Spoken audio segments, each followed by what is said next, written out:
Tapi ada kritikan seterusnya yang saya ingin bangkitkan di sini tentang bagaimana adakah 300 liter ini cukup. Ada orang salah faham bahawa 300 liter ini adalah 300 kilometer. So itu satu kefahaman yang salah. Benda yang kita kena jelaskan bahawa kita ambil mudah, saya kereta MyV. So kereta MyV ni boleh penuhnya dalam 35 liter. 35 liter ni boleh pergi 450 km.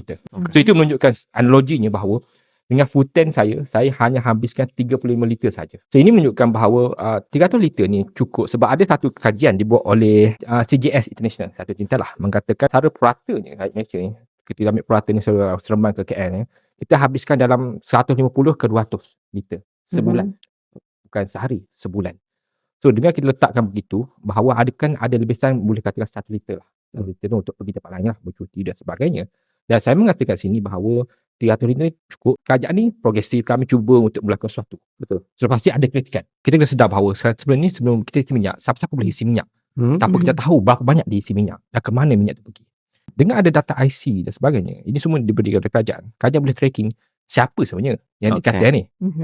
Siapa ataupun stesen minyak mana yang digunakan untuk pembelian minyak untuk kartel dan sebagainya. Kita sedar bahawa sebenarnya tak ada tracking. Kita bising tentang kartel dan sebagainya. Saya lihat ini satu metode awal.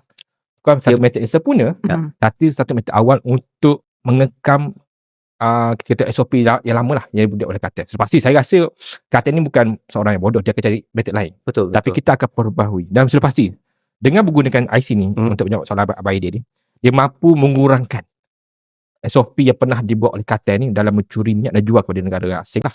So, adakah dia sempurna? Sepasti akan ada kelompongan-kelompongan tertentu. Mungkin ada kartel yang ambil IC masing-masing dan sebagainya. Banyak. Dia manusia ni pandai. Dia boleh cari apa-apa cara untuk dapat bisnes.